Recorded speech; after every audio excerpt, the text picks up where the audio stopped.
history is full of secrets, some small, some that changed the world forever. Operation Cyclone was one of the CIA's longest and most expensive covert operations. But this wasn't a war fought by American soldiers in uniform. Instead, it was a proxy war: money, weapons and intelligence funneled to local fighters. The goal: push the Soviet Union out of Afghanistan. This secret war would have consequences no one could have predicted, shaping our world today. The Cold War was a global struggle for influence between the US and the Soviet Union, rarely fought directly. Afghanistan became a key battleground. What began as a plan to harass the Soviets grew into a massive billion-dollar operation. The Soviets eventually left Afghanistan, defeated and exhausted, but the weapons and fighters the CIA supported didn't just disappear. They would shape Afghanistan's future and fuel new global threats. In this video, we'll pull back the curtain on Operation Cyclone, its secrets, its players, and its legacy. We'll see how a single weapon changed the war, and how the operation's effects still echo today. The hidden actions of the past cast a long shadow over the future. For years, the world heard a simple, heroic story. On Christmas Eve 1979, the Soviet Union invaded Afghanistan. Moscow claimed it was helping stabilize the country, but to the West, it looked like brutal aggression. President Carter called it the most serious threat to peace since World War II, Afghanistan War II. The U.S. condemned the invasion, boycotted the 1980 Moscow Olympics, and cut off grain sales. The narrative was clear: America was standing up to Soviet expansion, helping Afghan freedom fighters resist a superpower. The Mujahideen were portrayed as brave tribesmen defending their homeland. Operation Cyclone was presented as a response to Soviet aggression, a necessary act to support freedom. The media showed images of determined fighters in the mountains, reinforcing the David versus Goliath story. For a long time, this was the only version most people knew. But, as with many Cold War stories, the truth was far more complicated. The real story started long before the Soviet tanks rolled in, and it was far less black and white. The official story said U.S. aid began after the Soviet invasion, but in reality, the secret decision to help Afghan insurgents came 6 months earlier. On July 3, 1979, President Carter signed a directive authorizing the CIA to support opponents of Afghanistan's pro-Soviet government. This move, known only to a handful of officials, changed everything.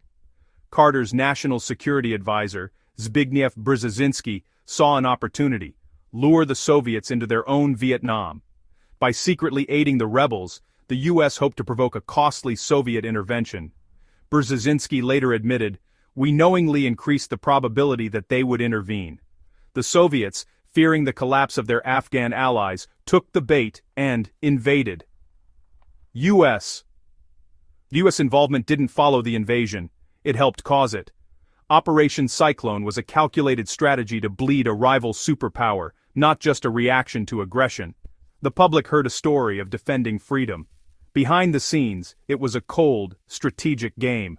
This secret decision set off a decade of brutal warfare. The consequences would be felt for generations.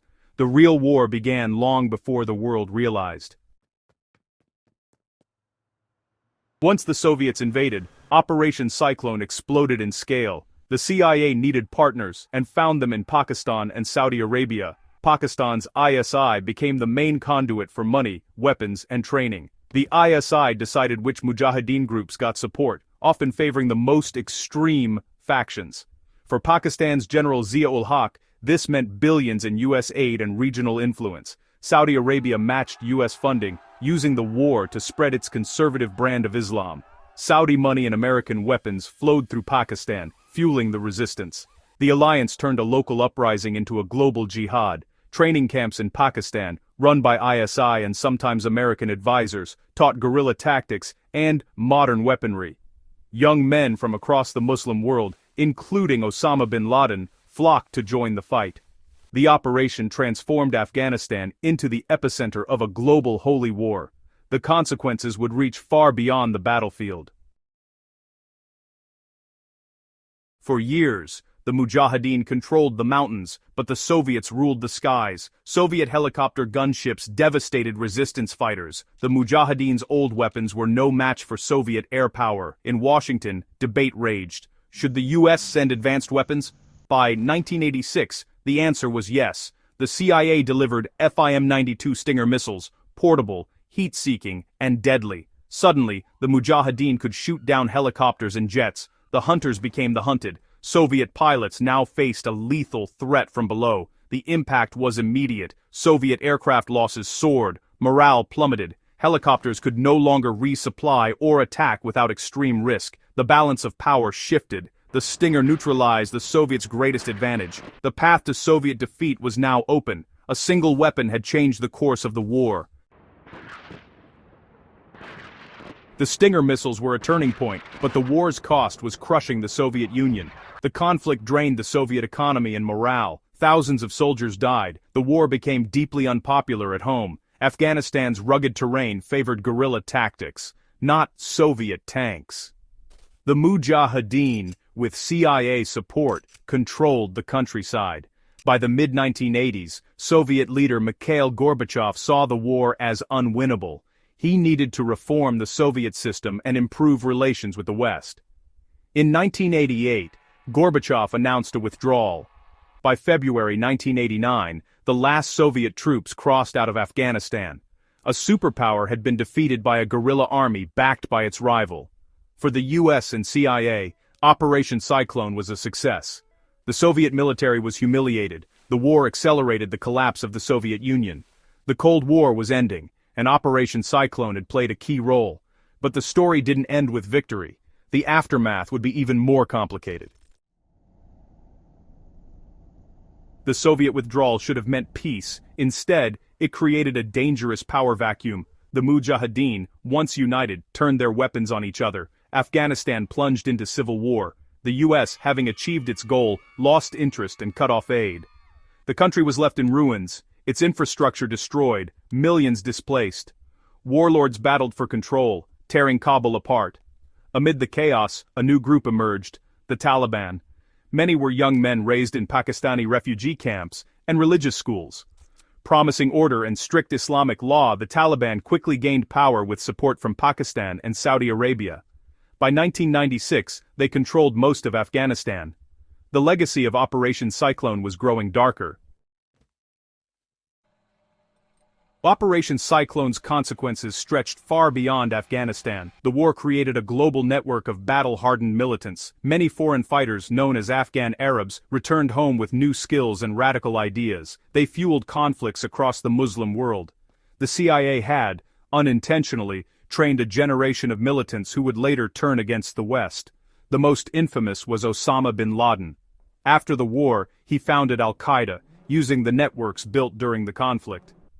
The Taliban gave bin Laden a safe haven.